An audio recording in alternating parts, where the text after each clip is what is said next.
हमको रिजल्ट चाहिए। हमको जो विद्यार्थी रिजल्ट देगा हम उसको रखेंगे। क्या प्रोसीजर क्या है सर इसमें? फी आपसे नहीं ही लिया जाएगा, आप ये मान करके चले। स्पेशली जो पटना से आउट ऑफ पटना है, पटना से जो बाहर है, वो गजब व्यवस्था है और बालकनी से गजब की हवा आ रही है। दो दो छात्र रहेंगे। हॉस्टल में 50 में 50 का टारगेट, 55 विद्यार्थी में 48 का रिजल्ट पिछली बार दिए हैं, तो इसलिए इस बार हॉस्टल में 100% टारगेट। नेक्स्ट वैकेंसी आनी है 1275 पोस्ट की, उसके लिए है विशेष तौर पर। क्या टारगेट है सर कि 1275 में ज्ञान बिंदु के कितने? वही छात्र रहेंगे जो हमारी बात को 100% मानेंगे, इतना उसको रगड़ेंगे कि वो रिजल्ट देने के लिए तैयार हो जाएगा और वो रिजल्ट देगा। जय हिंद एवरीवन, मेरा नाम है ब्रजेश सत्यार्थी और ऑन ड्यूटी में आप सभी का बहुत बहुत स्वागत है। दोस्तों, बिहार एसआई के फॉर्म की सभी को बहुत ज़्यादा प्रतीक्षा थी और सभी छात्र इसके लिए दिन रात मेहनत कर रहे थे। आखिरकार 1275 पोस्ट के लिए जो विज्ञापन आनी है, उसके लिए छात्र पूरी तरह से तैयारी में जुट चुके हैं। लेकिन आपको पता है कि किस प्रकार से ज्ञान बिंदु जीएस एकेडमी ने पिछली बार जो रिजल्ट दिया था और रोशन आनंद सर ने जो मेहनत करा था छात्रों के ऊपर, इस बार उस मेहनत में और खूबसूरती लाने का प्रयास है, चार चांद लगाने का कोशिश करेंगे। इसके लिए देखिए, आपको पता होगा कि पिछली बार जब बिहार एसआई की वैकेंसी आई थी तो किस प्रकार से छात्रों ने ज्ञान बिंदु जीएस एकेडमी का परचम लहराया था, और इस बार भी कुछ ऐसा होने वाला है। क्योंकि पिछले बार बिहार दरोगा के छात्रों के लिए एक स्पेशल हॉस्टल की सुविधा की गई थी सर के द्वारा, जिसमें कि पर्सनल गाइडेंस दिया जाता था सर के द्वारा, दिन रात वहाँ पर मेहनत किया जाता था। छात्रों को इस बार बेसब्री से इंतजार था इस बात का कि इस बार कब से हॉस्टल का ओपनिंग होने जा रहा है। तो ओपनिंग होने जा रहा है इस बार भी। 1275 पोस्ट के लिए भी कुछ इस तरह का प्रावधान करने के लिए जा रही है ज्ञान बिंदु जीएस एकेडमी।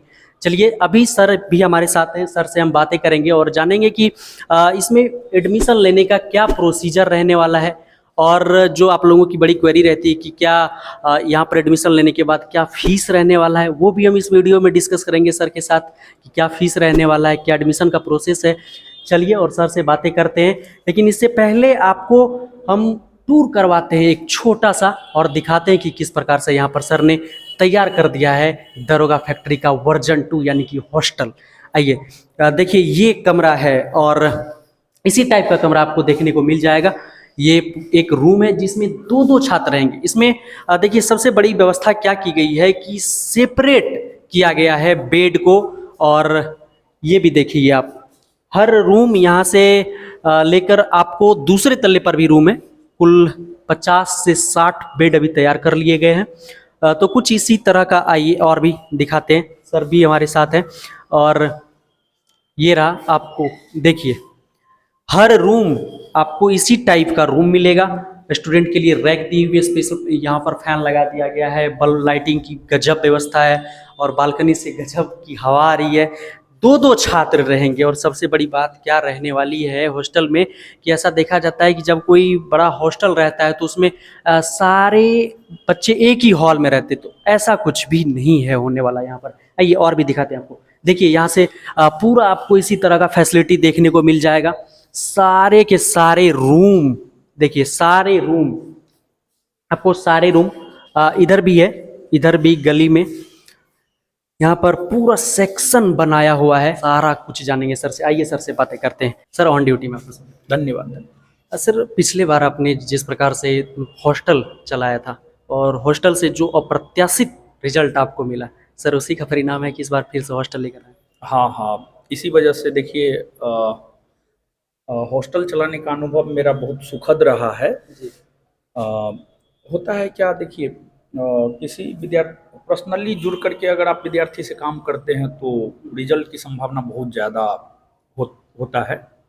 जैसे 2446 में भी हॉस्टल से बहुत बेहतर रिजल्ट रहा। 2446 में तो अप्रत्यक्ष तौर पर हॉस्टल चलाए थे।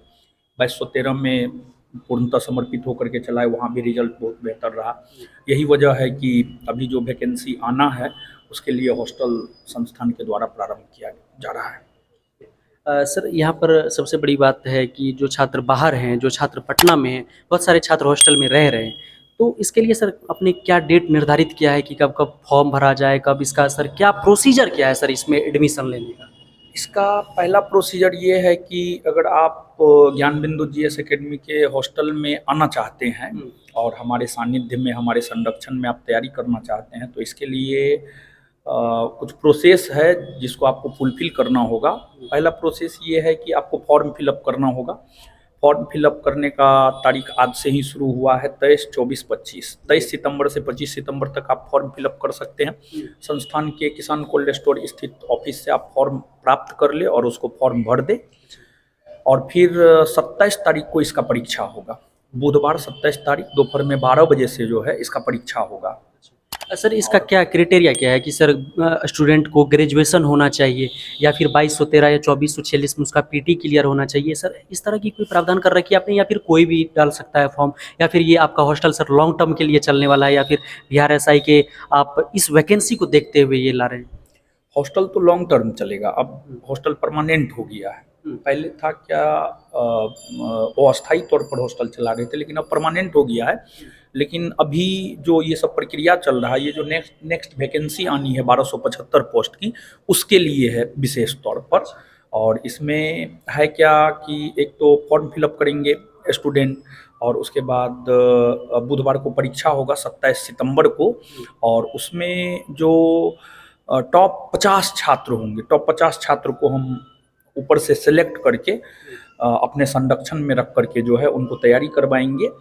और इसमें जैसे 2213 वाले परीक्षा में अगर कोई विद्यार्थी मेरिट में छटा है, अगर कोई विद्यार्थी फिजिकल में छटा है, तो वो सब फॉर्म में दिया हुआ है। तो उन विद्यार्थियों को थोड़ा ज़्यादा तरजीह दिया जाएगा। बहुत सारे ऐसे हमारे ही छात्र हैं कि जो 2213 में मेरिट में छट गए हैं, फिजिकल में छट गए हैं, तो उन विद्यार्थियों को थोड़ा ज़्यादा तरजीह दिया जाएगा। और स्वाभाविक सी बात है, देखिए दुनिया स्वार्थ पे टिका हुआ है, हमको रिजल्ट चाहिए। हमको जो विद्यार्थी रिजल्ट देगा हम उसको रखेंगे। हम उस पर मेहनत किए हुए हैं पहले, तो उस पर थोड़ा सा मेहनत कर देंगे तो फिर वो जो है रिजल्ट दे देगा। और हॉस्टल का एकमात्र पर्पस है रिजल्ट।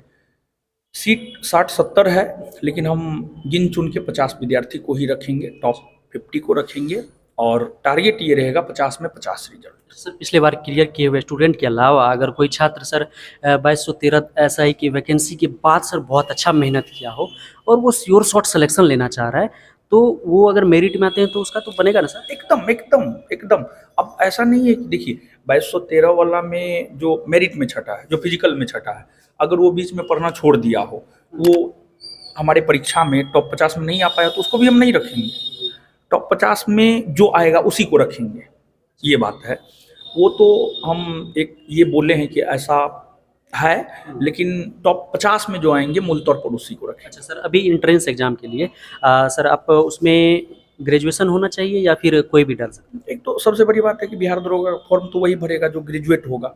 तो जो ग्रेजुएट होगा, जो इस बार फॉर्म भरने के लिए एलिजिबल है, वही उन्हीं को हॉस्टल अभी अलॉट किया जाएगा। सर इस तरह की तो है कि जो ग्रेजुएशन है और उसके बाद सर आपने कहा कि पिछला रिजल्ट, तो सारा कुछ सर फॉर्म पे मेंशन किया हो रहेगा। सर जो बच्चे बिहार में हैं, कोई बच्चे सर यूपी से हैं लेकिन वो बिहार एसआई की तैयारी करना चाहते हैं, कोई सर पटना से बाहर हैं, घर पे हैं और उसकी तैयारी भी बहुत अच्छी है, लेकिन वो सर हमें भी मैसेज करते हैं और भी दूसरे जो चैनल वाले हैं उनको भी मैसेज करते हैं कि सर का हॉस्टल कब प्रारंभ होगा, क्योंकि सर वो बच्चे या तो सर अपना जो भी होता है सर कि आर्थिक रूप से वो मजबूत हो रहे हैं कि सर का कब हॉस्टल होगा तो हम वहाँ जाएंगे और कुछ दिनों के लिए जब वैकेंसी के टाइम में हम पढ़ाई करेंगे अच्छे से। तो वो भले ही घर पे हो, लेकिन कहीं ना कहीं सर वो फॉर्म भरना चाहते हैं, एग्ज़ाम देना चाहते हैं और इसमें सिलेक्शन लेकर हॉस्टल में कुछ दिन रहना चाहते हैं, और वो श्योर शॉट सिलेक्शन के लिए सर।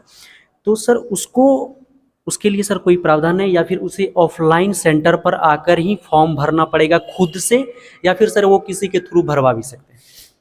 उनके लिए हम दो प्रावधान कर दे रहे हैं। एक प्रावधान ये कर दे रहे हैं कि अगर उनका कोई जान पहचान का है पटना में, तो आप उनके थ्रू जो है 25 तारीख से पहले फॉर्म लेकर के भरवा लीजिए।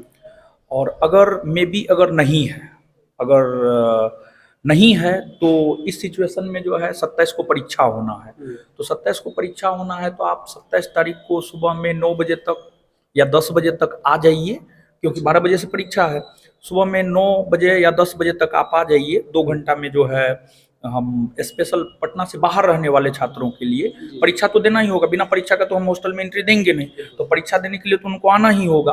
तो उनके लिए स्पेशली जो पटना से आउट ऑफ पटना है, पटना से जो बाहर है, वो 27 तारीख को सुबह में 9 से 11 के बीच फॉर्म फिलअप कर देंगे, उनको तुरंत एडमिट कार्ड मिल जाएगा, वो परीक्षा में शामिल हो जाएंगे, ये हम कर देंगे। अच्छा सर, वो 27 को ही आएंगे, अपना फॉर्म भी फिलअप करेंगे, एग्जाम भी देंगे और घर चले। हाँ हाँ, ये कर देंगे हम। सर एक चीज़ जो अब सबसे बड़ी क्वेरी रहती है छात्रों की, कि आप जो सर इतना बड़ा व्यवस्था करने के लिए जा रहे हैं 50 छात्रों को, तो उसमें सर क्या फ़ी रहने वाली है? क्योंकि सर छात्रों का जो सबसे बड़ा कॉन्सर्न रहता है, कोई पढ़ाई करने वाले छात्र हैं तो वो सर आर्थिक तंगी बहुत छात्रों के साथ होती है, कितने बहुत ज़्यादा मेरिटोरियस होने के बावजूद नहीं ले पाते हैं अच्छी जगह पढ़ाई शिक्षा नहीं ले पाते हैं। तो सर क्या फ़ी स्ट्रक्चर क्या रहने वाला आपका, या फिर इसे फ्री करने वाले हैं?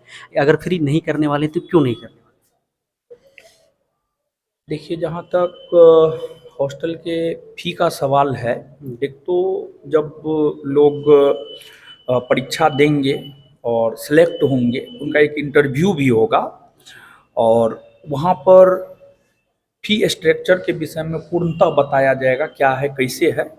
लेकिन एक प्रकार से आप सोचिए तो इस हॉस्टल को हम ट्रस्ट की तरह चला रहे हैं, ट्रस्ट की तरह एक हॉस्टल चला रहे हैं। हॉस्टल का उद्देश्य कदापि ये नहीं है कि हमको यहाँ से पैसा कमाना है। देखिए, हम हॉस्टल और लाइब्रेरी ये दो चीज़ सिर्फ रिजल्ट के लिए चलाते हैं। तो फ़ी को लेकर के जो है, उन्हें जब उनका सिलेक्शन होगा तो उस टाइम हम उनको सब जानकारी दे देंगे और फ़ी आपसे नहीं ही लिया जाएगा, आप ये मान करके चले। एक मेंटेनेंस चार्ज टाइप से थोड़ा बहुत जो है आपसे लिया जाएगा, फ़ी का कोई ये नहीं है। तो वो सर इतना बस आप लेंगे कि हर कोई अफोर्ड कर पाए? हाँ हाँ हाँ हाँ हाँ, ठीक है। हम एक प्रकार से हम फ़ी नहीं ले रहे, मेंटेनेंस चार्ज ले रहे हैं, ठीक है, थोड़ा बहुत। सर 1275 SI की वैकेंसी आ रही है। ज्ञानबिंदु जी एकेडमी ने पिछला बार जिस प्रकार से रिजल्ट दिया उसे तो सर पूरी दुनिया ने देखा, लेकिन सर इस बार क्या टारगेट है? इस बार सर उससे ज़्यादा छात्र भी जुड़े और उससे ज़्यादा कहीं ना कहीं अगर रिजल्ट होता है तो मेहनत भी किया जाता है। क्या टारगेट है सर कि 1275 में ज्ञानबिंदु के कितने?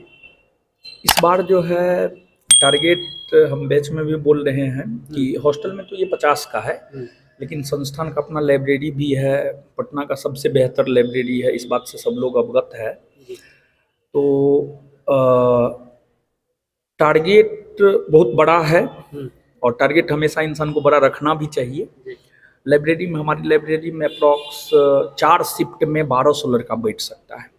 अभी संस्थान से जुड़े हुए जितने भी छात्र हैं, लगभग सभी बैच का सिलेबस खत्म होने वाला है। तो जो संस्थान से जुड़े हुए छात्र हैं उनके लिए लाइब्रेरी में भी एक मेंटरशिप प्रोग्राम टाइप का हम चलाने जा रहे हैं। यानी संस्थान से जुड़े हुए लगभग जितने भी बच्चे हैं, ऑफलाइन ऑनलाइन जिस भी मोड में है, मतलब उससे नहीं है। जैसे लाइब्रेरी में हम पर्सनली ध्यान दे करके 50 विद्यार्थी को तैयार करेंगे, 50 में 50 रिजल्ट का टारगेट है। वैसे ही हॉस्टल लाइब्रेरी में टोटल 4 शिफ्ट होता है। 1200 बच्चा को 4 शिफ्ट में बांट करके लाइब्रेरी में हम अपने संरक्षण में पढ़ाएंगे।